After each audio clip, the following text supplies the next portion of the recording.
Era otoño de 2015. Tenía 23 años, ahora tengo 31. En aquel entonces vivía en Lancaster porque estaba estudiando en la Universidad de Lancaster. Para quienes no estén familiarizados, Lancaster es un pueblo pequeño y bastante pintoresco en el norte de Inglaterra. Como estudiante, podías vivir en el campus universitario o en un apartamento privado en el pueblo. Yo había optado por un apartamento recién renovado en una zona agradable del pueblo, y sí, era muy caro, lamentablemente. Ya llevaba 2 años estudiando y había llegado a mi tercer año. Para entonces, ya me había acostumbrado a la distribución del pueblo y me sentía cómodo y seguro viviendo allí semi-independientemente, con otros 2 amigos que también estudiaban en la universidad. Desde mi primer año, había decidido mejorar mi estado físico saliendo a correr por las noches, ya fuera por el campus o por el pueblo. Como en mi tercer año vivíamos en el centro del pueblo, corría con mi compañero de piso o solo. Lo importante a destacar sobre Lancaster, y esto será relevante más adelante, es que tiene una zona residencial bastante extensa que es montañosa y alejada del bullicioso centro, que en aquel entonces era un punto de encuentro para los estudiantes o la gente local del norte, probablemente bebiendo en bares o comiendo empanadas. Ocasionalmente, salía a correr con mi compañero de piso. Sin embargo, prefería correr solo y escuchar algo de heavy metal. En esa época era muy fan de Deftones. En este día en particular, como dije, una tarde otoñal fresca, decidí correr solo. Eran alrededor de las 8 de la noche y llevaba los audífonos puestos. Empecé a correr hacia el distrito más aislado que conducía a una zona residencial muy bonita en un gran parque llamado Parque Williamson. Tenía un mariposario en la cima de una colina. Y al lado del parque había un cementerio muy grande, de esos que tienen kilómetros de extensión y diferentes zonas, grandes tejos, tumbas derruidas y una cripta en el centro cubierta de hojas y hiedra. Lo que era especialmente escalofriante de este cementerio en particular era que tenía las ruinas de un antiguo manicomio u hospital psiquiátrico al otro lado. De hecho, podías colarte si atravesabas todo el cementerio y te arrastrabas por un pequeño agujero en la valla que conducía a los terrenos del manicomio. Aunque no era recomendable, ya que perros guardianes rondaban el edificio abandonado. No era un lugar donde quisieras estar de noche. Así que pasé el Parque Williamson y llegué a la entrada del cementerio. Inmediatamente, mis ojos se posaron en algo pequeño que estaba parado en las imponentes puertas del cementerio. Eran unas puertas altas de hierro forjado negro que estaban al final de un pequeño sendero sinuoso. Me sentí un poco aprensivo, pero no era raro ver gente paseando a sus perros, etc., saliendo del cementerio, así que empecé a reducir el paso hasta caminar en dirección a esa forma. Y al acercarme, me di cuenta de que esa forma era una niña de unos 9 o 10 años y que corría hacia mí frenéticamente. Parecía angustiada y asustada, y creo que estaba llorando. Recuerdo vívidamente que la niña no llevaba abrigo, solo un vestido fino que no era adecuado para el crudo otoño de Lancaster. Me preguntó si podía ayudarla. Estaba desesperada y parecía tener miedo de algo, y no dejaba de mirar hacia atrás, hacia el cementerio, que a esas alturas estaba completamente a oscuras más allá de las puertas. Quiero decir, no había absolutamente nada de luz más allá del sendero. Como el cementerio era bastante grande, era escalofriante ver la profundidad de la oscuridad y a la niña vulnerable de pie en la entrada, indefensa. No recuerdo exactamente lo que dijo la niña, pero entonces me ofrecí a llamar a la policía local. Marqué el 911 en mi teléfono y lo puse en altavoz. La niña cambió inmediatamente. No le gustó nada que llamara a la policía. Eso quedó claro. Dejó de llorar y pareció enfadada, casi exigente, e insistió en que no necesitaba que la policía la ayudara. Le aseguré que era mejor informarles, incluso me ofrecía acompañarla a la comisaría que estaba a unos 20 minutos colina abajo. Y aquí es donde la historia se pone rara y un poco aterradora. La niña se giró y corrió de vuelta al cementerio. Corrió directamente a través de las puertas hacia la negrura misteriosa. No se dio la vuelta, solo corrió lo más rápido posible hasta que desapareció por completo. Entonces se hizo el silencio total. Estaba más que asustado. Ahora, de pie en una calle oscura completamente solo, tenía muchísimas preguntas. ¿Quién era la niña? ¿Por qué estaba sola? ¿Por qué le tenía miedo a la policía? ¿Por qué no le tenía miedo a la oscuridad? ¿Y de quién o hacia quién podría estar corriendo? Me di la vuelta y corrí colina abajo sin parar hasta que llegué a una zona urbanizada y bien iluminada. Y ni que decir tiene que no volví a correr solo de noche.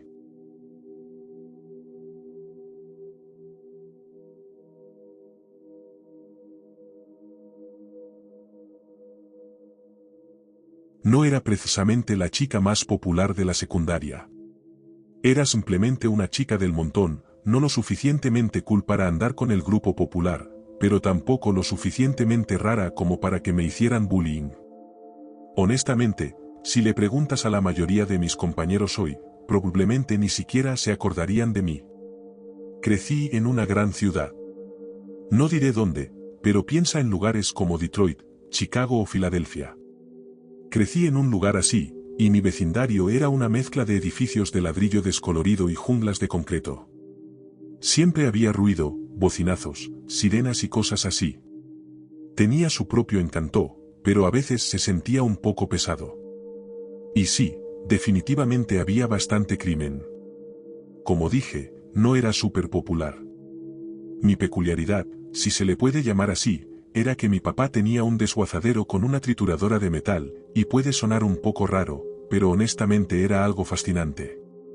Algunas personas querían venir solo para ver esa máquina destrozar lavarropas viejos y bicicletas oxidadas hasta convertirlos en pedacitos. La primera vez que la vi en acción, tenía como 10 años, y el ruido era como un trueno. Recuerdo sentir miedo viendo cómo el metal se retorcía y se arrugaba. Era extrañamente hermoso, de una manera destructiva. Todas las chicas de la escuela estaban enamoradas de un chico llamado Marco, y claro, yo también.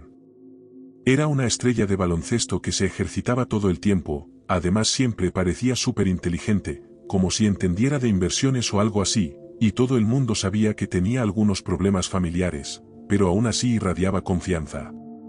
Una noche, durante un partido de fútbol americano, se acercó a hablar conmigo y el corazón me latía a 1000. Casi esperaba que alguien me pellizcara para despertarme de este sueño. No dijo mucho, solo dijo que quería hablar conmigo y me preguntó dónde podía encontrarme en el medio tiempo. Le dije que podíamos vernos en la entrada principal. En el medio tiempo, nos escabullimos a su coche y me dijo que quería ir a McDonald's, lo cual se sintió tan aleatorio, pero no me iba a quejar. Esta era mi primera oportunidad de salir con Marco y empezaba a sentirse casi como una cita. Ahora, mientras conducíamos, de repente se detuvo y me preguntó si podía mostrarme algo. Saca una pistola y el corazón se me fue al estómago. No estaba preparada para ver eso, y me dice que necesitaba que me deshiciera de esto, y todo a mi alrededor se volvió borroso. Cuando alguien te apunta con una pistola, todos los pensamientos racionales se desvanecen y yo estaba aterrada. No quería estar en esa situación, y realmente no podía decir que no porque él tenía un arma. Mi mente corría con todas las cosas que podían salir mal, y sentí como si el peso del mundo descansara sobre mis hombros. No hice preguntas. Solo asentí, esperando que las cosas mejoraran. Me dijo que le enviara un mensaje de texto más tarde, diciendo: «Fue lindo verte en el partido hoy», después de que me deshiciera de ella. Pasamos por el autoservicio de McDonald's, pero no tenía apetito. Eso fue muy raro, y casi sentí como si me estuvieran secuestrando, y en cierto modo lo estaba. No me obligó a subirme a su coche, pero tampoco podía decirle que me dejara ir, y en cierto modo sentí como si me estuvieran intimidando para que estuviera en su coche. En fin, me dio la pistola y me dejó en mi coche en el estacionamiento de la escuela, y nos despedimos desde allí. Fui a la escuela y agarré las llaves del desguazadero, rezando para que mis padres no me pillaran. Afortunadamente estaban arriba y las llaves estaban en la nevera, y sentí como si estuviera viviendo en una mala película. Conduje hasta el desguazadero, pero entonces el pánico se apoderó de mí con fuerza. ¿Y si abrir la puerta era demasiado ruidoso y alguien me oía? ¿Y si sonaba la alarma? ¿Y si alguien aparecía mientras yo estaba allí? ¿Y si la pistola se atascaba en la trituradora? Nunca había operado esa cosa sola. ¿Y si me lastimaba accidentalmente? ¿Y si no podía averiguar cómo operar la trituradora a tiempo? ¿Y si todo este plan salía mal y empeoraba todo? Simplemente sabía que esto no iba a funcionar. Así que, en lugar de eso, volví a McDonald's, pedí un combo grande porque las papas fritas lo arreglan todo, y cuidadosamente metí la pistola en una bolsa con papas fritas y una hamburguesa. Busqué en Google Maps, encontré un parque a unos 30 minutos de distancia, y luego conduje hasta allí tratando de mantener la calma. Cuando llegué al parque, me sentí extrañamente separada de todo lo que me rodeaba. Tiré la bolsa de McDonald's a un bote de basura, y luego me senté en un banco con el corazón latiendo a mil mientras trataba de pensar qué decir si alguien me preguntaba qué estaba haciendo. Si alguien se me hubiera acercado esa noche y me hubiera preguntado si estaba bien, solo les habría pedido que llamaran a una ambulancia por mí. Me sentía tan culpable que literalmente me sentía enferma. No tengo idea de cuánto tiempo pasé tratando de calmarme, pero finalmente estuve lista para volver a casa. Ahora, más tarde me enteré de que la hermana de Marco se había metido en algo verdaderamente horrible esa noche. Estuvo involucrada en un robo violento donde había usado una pistola para amenazar al dueño de una tienda.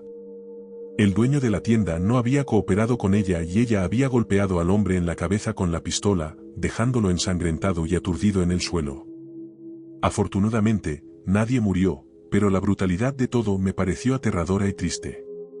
La víctima era un anciano. Me vi envuelta en algo mucho más oscuro de lo que jamás había imaginado.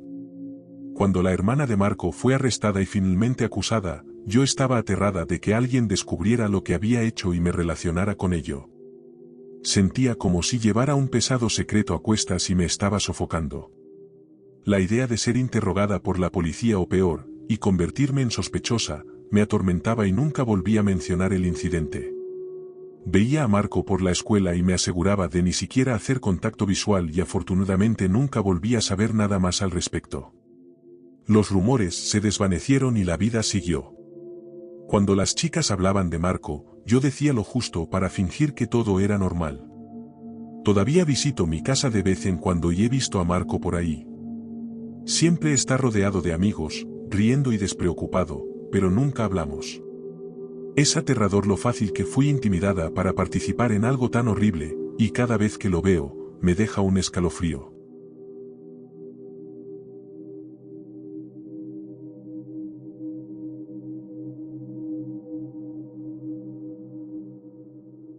Cuando tenía como 13 o 14 años, fui a la feria de Appleby en Inglaterra con mi familia. Mi familia viene de gitanos, pero ahora todos viven en casas y ya no participan en la cultura gitana, y yo no fui criada como gitana. Aún así, decidieron que fuéramos todos a esta feria. Siendo jóvenes adolescentes, mi primo y yo, que teníamos la misma edad, decidimos alejarnos un rato a explorar por nuestra cuenta. Conocimos a un grupo de chicos de nuestra edad y decidimos juntarnos con ellos. Llegamos a las afueras de la feria cuando, de repente, uno de los chicos me levanta e intenta arrastrarme hacia los matorrales. Siempre he sido bastante fuerte para ser una chica bajita de apenas 1,5 metros, y luché por mi vida. Le di un codazo en la cara y lo pateé varias veces con todas mis fuerzas. Todos, incluso mi primo, estaban en shock, solo mirando lo que pasaba y sin hacer nada. Finalmente, logré escapar y salí corriendo a toda velocidad. No tengo idea de qué habría pasado si no hubiera podido defenderme así. No sé si iba a agredirme sexualmente o a tomarme como esposa, lo cual creo que es bastante común en la cultura gitana. Y 10 años después, esto todavía me asusta y jamás he vuelto a ir a una feria así.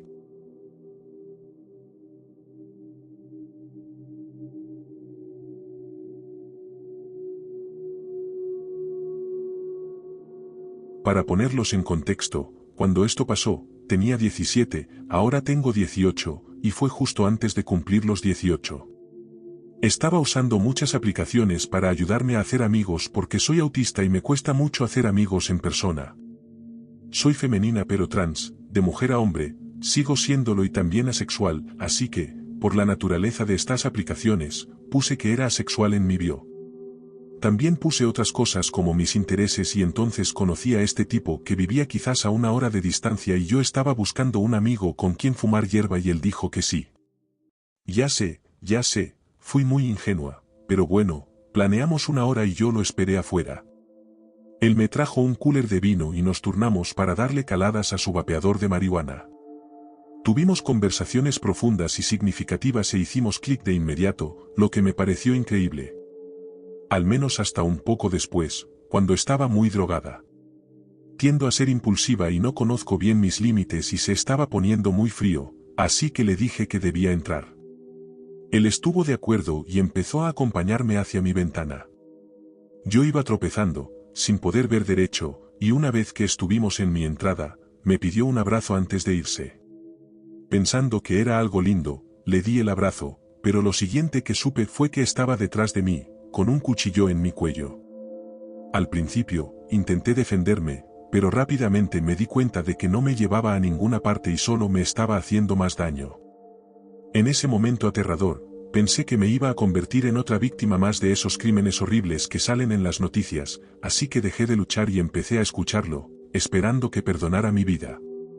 Al mismo tiempo, intenté dejar la mayor cantidad de evidencia posible en caso de que escucharlo no me salvara, pero entonces noté cicatrices en sus muslos. De alguna manera, logré apelar a alguna parte de su humanidad, y mis palabras exactas fueron: veo tus cicatrices. Eres igual que yo. Estás sufriendo. Pero esto no va a detener el dolor. Solo lo calmará temporalmente.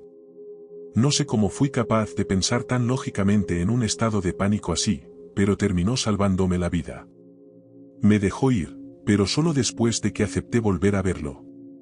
Acepté solo para salir de la situación y luego entré y me curé el pulgar cortado. Y después de eso, lo bloqueé de todo, pero guardé sus mensajes en mi teléfono por si alguna vez encontraba el coraje para ir a la policía.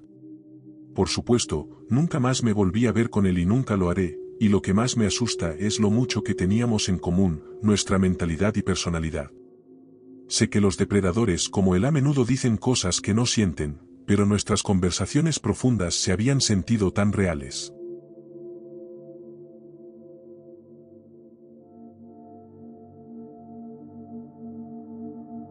Si estas historias te mantuvieron en suspenso, dale me gusta y suscríbete para más encuentros inquietantes. Activa las notificaciones porque no querrás perderte lo que viene a continuación. Mantente a salvo, mantente alerta y recuerda. Gracias por escuchar, y nos vemos en la próxima noche.